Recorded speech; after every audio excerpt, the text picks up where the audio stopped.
ETF index mutual funds నేర్చుకుని stock మార్కెట్లో రాణించాలనుకుంటున్నారా? వెంటనే ఈ నెంబర్కి కాల్ చేయండి. అమ్మ నమస్తే అమ్మ. నమస్కారాలు. అమ్మ మామూలుగా ఏదైనా మనకు రాసి పెడితేనే మన జీవితం చాలా చక్కగా ఉంటది. అంతా భగవంతుడు రాస్తూ ఉంటాడు అంతేనండి. అని అంటారు. అందుకే అంటారు శివాజ్ఞ లేనిది చీమైనా కుట్టదు అనేసి. కొందరి జీవితాల్లో పెళ్లి అనేది చాలా అదేమంటారు ఒక అపురూపమైన కొత్త జీవితాన్ని ఇస్తది. కొందరి జీవితాల్లో అంధకారం చేసే జీవితాన్ని కొందరికి పెళ్లి అనేది ఇస్తుంది. సరే ఒకసారి ఆల్రెడీ పెళ్లి జీవితంలో నష్టపోయినాం అనుకున్న వాళ్ళు కొంతమంది ఎవరిష్టం వాళ్ళది. రెండో పెళ్లి చేసుకోవాలనుకుంటారు.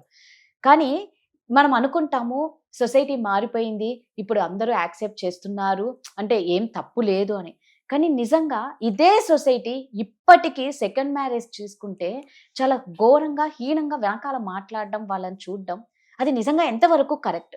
అసలు సెకండ్ పెళ్లి ఎందుకు చేసుకోవాల్సి వస్తుందమ్మా? ఏదో ఒక తోడు, పిల్లలకు ఒక అండ.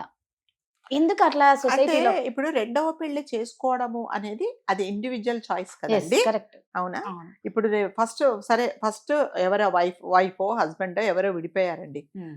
లేదు ఒకవేళ అనారోగ్య సమస్యలు వచ్చి అవును. ఆయన పోయాడు, లేకపోతే ఆవిడ పోయింది, లేదా మీ ఇద్దరి మిస్అండర్స్టాండింగ్స్ వల్ల మీరు విడిపోయారు. ఇంకా వేరే ఆరోగ్యరీత్యా కూడా అతనికి బాగలేదు. సరే అతను అంటే ఓకే, family life కి మీరు బాగలేదు. డివోర్సో లేకపోతే సరే. భర్త చనిపోవడం, Yeah. భార్య చనిపోవడం, ఏదో ఏ ఒక దాని వల్ల కారణాల వల్ల చేసుకోవచ్చు. వాళ్ళు విడిపోయారో మనకు అవసరం లేదు అనవసరం. కదా. Yes. అవసరం లేదు. అవును. నిజంగా భర్త అనారోగ్య కారణాల అవును. వల్ల చనిపోయినప్పుడు ఈ సొసైటీ వెళ్ళి అతన్ని ఏమన్నా హెల్ప్ చేసిందా? హెల్ప్ చేయలేదు. అట్లాగే వాళ్ళిద్దరి మీద అలా మనస్పర్ధలు వచ్చి విడిపోయినప్పుడు లేదు అని కాదు, అది కాదు అని ఎవరు సర్ది చెప్పలేదు. ఓకే, అది మన బాధ్యత కాదని ఎవరైనా సరే వాళ్ళు అప్పుడు ఏం వదిలేశారు? వాళ్ళిద్దరి చాయిస్, వాళ్ళిద్దరికి ఏం మనస్పర్ధలు వచ్చారో, అవును. ఏం అడ్జస్ట్ అవ్వలేకపోయారో అది వాళ్ళిద్దరి మధ్యన మనకు సంబంధం లేదు అనుకున్నారు.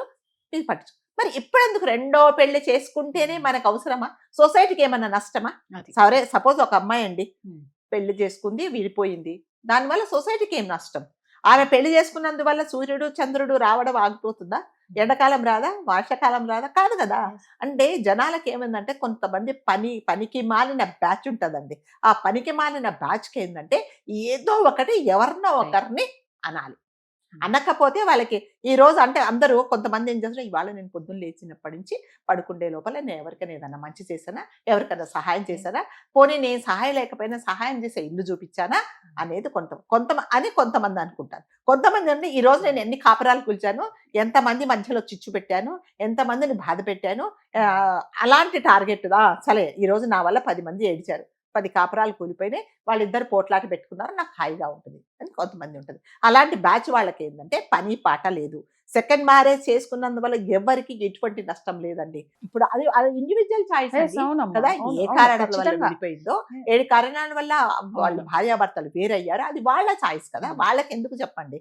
సో అనవసరంగా రెండో పెళ్లి ఎందుకు చేసుకుంది? 2 పిల్లలు ఉన్నారు, పెద్ద పెద్ద పిల్లలు ఉన్నారు. ఇప్పుడు కొడుకులు అదేంటి కోడళ్ళు వచ్చే వయసు, అల్లుళ్ళు వచ్చే వయసు, ఇప్పుడు ఎందుకు చేసుకున్నదంటే ప్రతి ఒక్కరికి ఈ సొసైటీలో మనం సమాధానం చెప్పాల్సి వస్తే మనం ఒక క్షణం కూడా ఉండలేము. నిజంగా జీవితకాలం మొత్తం నువ్వు వాళ్ళకి చెప్పనే సరిపోతుంది. ఇక నువ్వేం చేస్తావు? ఇప్పుడు మీరు అడిగారండి ఏమండి ఎందుకంటే రెండో పెళ్లి చేసి, ఏమండి నాకు ఏదో ప్రాబ్లం ఉంది చేసుకున్నా, సరే మళ్ళీ పక్కన వాళ్ళు అడుగుతారు, ఇంకొకరు అడుగుతారు. ఎంతమంది నా చెప్తారు? జీవితం అంతా మీ అందరికి సమాధానం చెప్పడమేనా? నాకు అవసరం లేదు. ఒకవేళ రెండో పెళ్లి చేసుకున్నందువల్ల నేనేదన్నా నష్టపోతే అది నేను కదా ఫేస్ చేస్తాను. మీకు అవసరం లేదు. కాబట్టి రెండవ పెళ్లి నేనైతే 100% రెండవ పెళ్లి చేసుకోవడానికి 100% సపోర్ట్ చేస్తారండి. ఎందుకంటే ఈ సొసైటీలో అంటే మరి ముఖ్యంగా ఆడవాళ్ళు ఒంటరిగా ఉండడం అనేది చాలా కష్టము. అంటే ఏ విధంగానైనా సొసైటీ పరంగా కానీ, కొంతమంది పనికి మాలిన బ్యాచ్ ఉంటారు చూడండి, ఆమె ఏదో ఆఫీసులో పనుండి లేటుగా వచ్చినా కూడా ఎందుకో లేటుగా వచ్చింది, ఆఫీసులో పాపం కలిగ్ మంచి మనసు పదండి మేడం చీకటికి పడింది కదా మీ ఇంటి దాకా వదులుతారంటే, కొంతమంది అదే పనిగా గోడలంబడి బాల్కన్లో నిల్చుంటారు, ఇంకేంటి రాలేదు ఇప్పుడు ఈరోజు ఎవడో ఒకడు దింపుతాడని చెప్పేసి చూసేవాళ్ళు ఉంటారండి. అలాంటి వాళ్ళు కూడా ఉంటారు.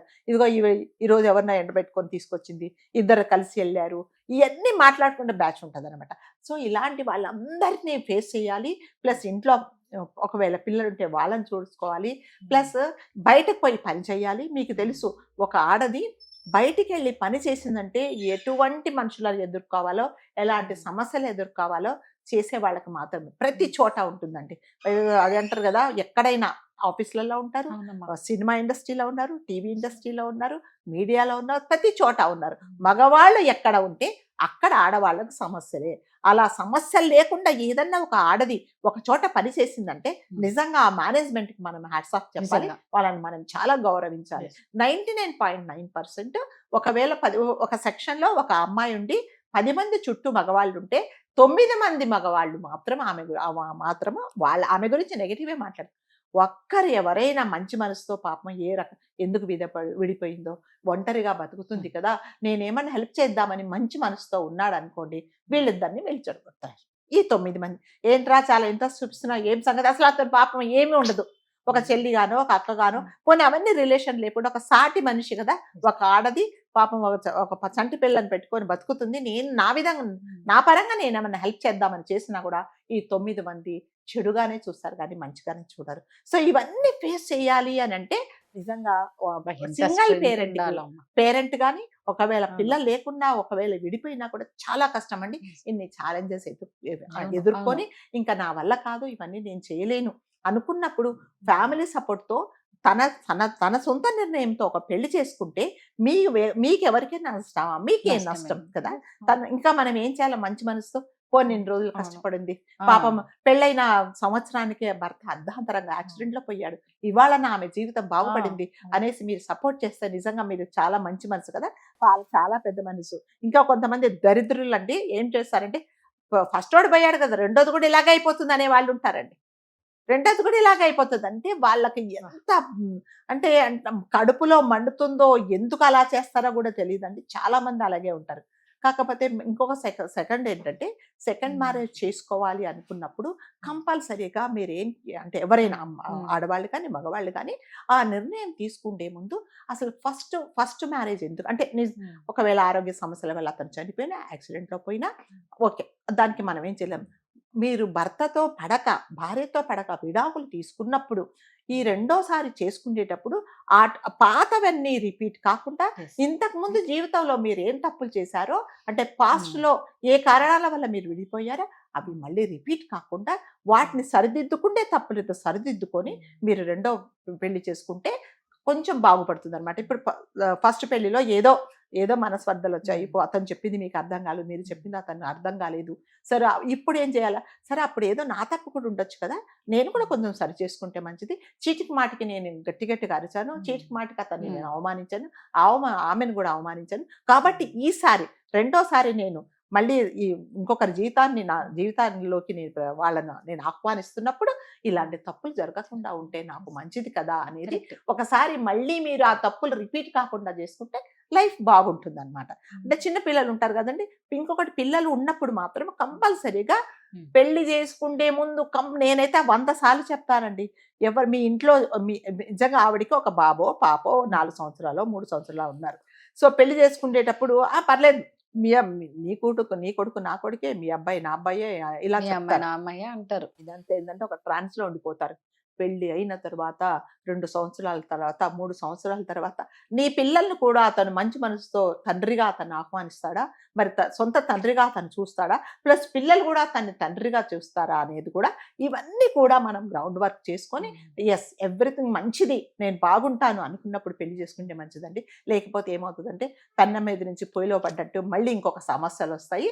అంటే కొంతమంది అంటే నేను చాలా మంది ఫ్యామిలీస్ చూశాను రాజు గారు, ఈ మధ్య ఏంటంటే మగవాళ్ళు చాలా పెద్ద మనసుతో ఒకవేళ నిజంగా ఆ అమ్మాయిని పెళ్లి చేసుకుంటే అదే జీవితాంతం నాకు అసలు మన ఇద్దరికి పిల్లలు అవసరం లేదు, నీకున్న అమ్మాయే మన అమ్మాయి అనుకొని చేసుకో మనం అందరం. నేను 2-3 ఫ్యామిలీస్ చూసానండి. అంటే అలా పెద్ద మనసుతో ఉండేవాళ్ళు నిజంగా జీవితాంతం వాళ్ళు సుఖంగా ఉంటారు. లేదు నీ శరీరాన్నే నేను కోరుకుంటున్నాను, నిన్ను కాదు, నీ పిల్లల్ని కాదు, నీ ఫ్యామిలీని కాదు అని అనుకున్న వాళ్ళు మాత్రం అలా చేసుకుంటే మాత్రం ఆ పిల్లలు కూడా ఆడపిల్లలు, మరి ముఖ్యంగా ఆడపిల్లలు అయితే ఆ వచ్చే మారుడి తండ్రితో వీళ్ళు చాలా ప్రాబ్లమ్స్ ఫేస్ చేసుకోవాల్సి వస్తుంది. కాబట్టి చేసుకుంటే ముందు అంటే ఇది మీ ఇండివిజువల్ చాయిస్, మీరు మిమ్మల్ని చేసుకోకూడదని ఎవరు అన్నారు, అనడానికి ఎవరికి రైట్ లేదు. చేసుకుంటే ముందు మాత్రం ఇవన్నీ కూడా మీరు ఆలోచించుకొని చేసుకుంటే చాలా మంచిదండి. కరెక్ట్ అమ్మా, మీరు చెప్పింది 100% కరెక్ట్. రెండో పెళ్లి చేసుకోవాలి అనుకున్న వాళ్ళు ఖచ్చితంగా అన్ని జాగ్రత్తలు తీసుకొని చేసుకోండి. ఆల్రెడీ ఒకసారి నరకంలోకి వెళ్ళిన వాళ్ళు మళ్ళా నరకంలోనే ఉండాల్సి వస్తుంది. Thank you so much.